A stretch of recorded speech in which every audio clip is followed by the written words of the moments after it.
صينية المكرونة بالبشاميل مش أي حاجة كده وخلاص، دي ليها كده شوية تكات هتنجحها معاكي حتى لو أول مرة تخشي المطبخ وتعمليها. كل اللي هياكلها من إيدك هيشكرك عليها. أولهم بقى قوام البشاميل المظبوط، تاني حاجة العصاق في الطعم واللون والريحة اللي بينقل الصينية في حتة تانية خالص. كل الميكس الحلو ده هيطلع لك الجمال اللي انت شايفاه. يلا نصلي للرسول ونعملها مع بعض.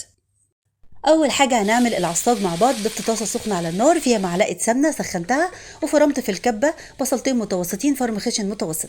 هشوح البصل كده لحد ما يدبل دقيقتين 3 وحجمه كده يقل للنص تقريبا. انزل بفص توم كبيره واتنين متوسطين مفرومين.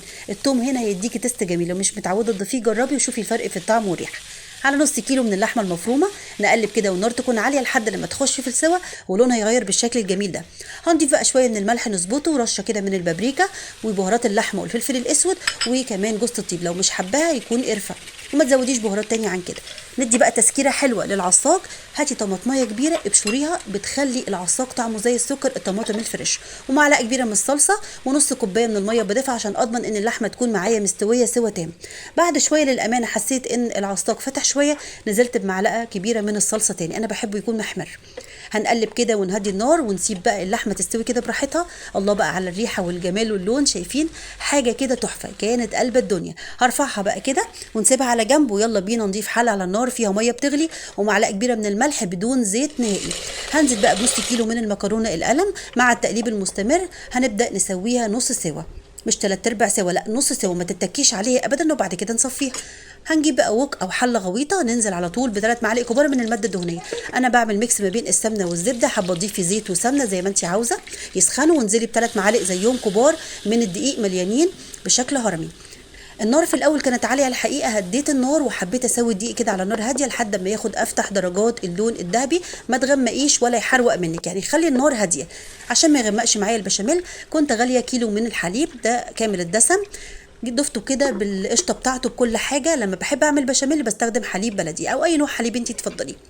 كان بدرجة حرارة المطبخ ولا سخن ولا من التلاجة. هنقلب يتقل شوية. هننزل بقى بشوية الملح وشعرة من الفلفل الأسود وجوز الطيب، حابة أضيف مكعب مرق زي ما تحبي.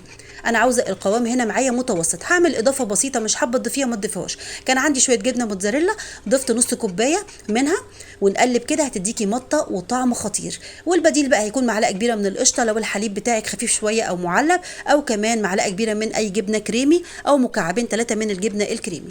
حسيت ان هو تقيل فنزلت بنص كوبايه تاني من الميه او الحليب ونقلب، وده القوام اللي انا عاوزاه. هنسيبه بقى يبقبق شويه وبعد كده هنقفل عليه.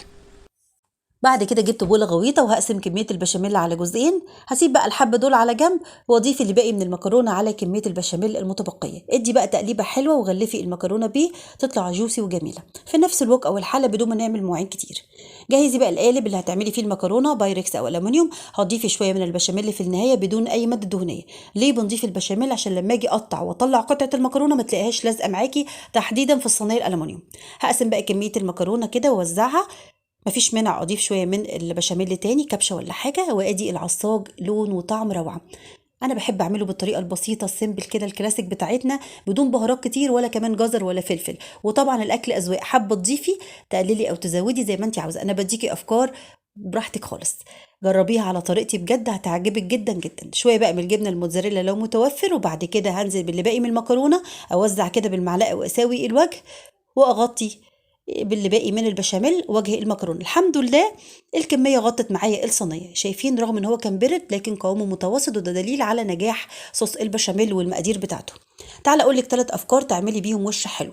ممكن تضيفي جبنه موتزاريلا، او لو عندك قشطه بلدي وش اللبن هتضيفي معلقتين 3 كده توزعيهم، بتكون جميله وغنيه جدا جدا. او لو عندك بضايه كده ربيها بملح وفلفل اسود ووزعيها. في ناس بتحب تضيف بيض. ركزي بقى معايا يا ست الكل في طريقه التسويه. فرنك سخن من قبليها ب10 دقايق كده ربع ساعه درجه حراره 200. اعلي من الرف الاسفل وسيبيها تستوي تلت ساعه كده تاخد وتدي مع نفسها. بعد كده ارفعها على الشوايه دقيقتين تاخد اللون الحلو ده واطلعها. لو اتكيتي عليها في التسويه تنشف منك، عمرها ما تكون جوسي كده وحلوه. شايفين بقى الجمال؟ قطعيها بقى وهي سخنه مولعه كده، احنا بنحبها سخنه. تلاقي بقى الجبنه سايحه كده من قلبها ومن على الوجه ولا غلطه فيها. شايفين؟ وده واضح في الكاميرا. المكرونه مش معجنه مفلفله كمان. العصاق طعمه حلو قوي بدون افتكاسات ولا اختراعات كتير ولا كمان كميه بهارات تغطي على الطعم. والصوص كان 10/10.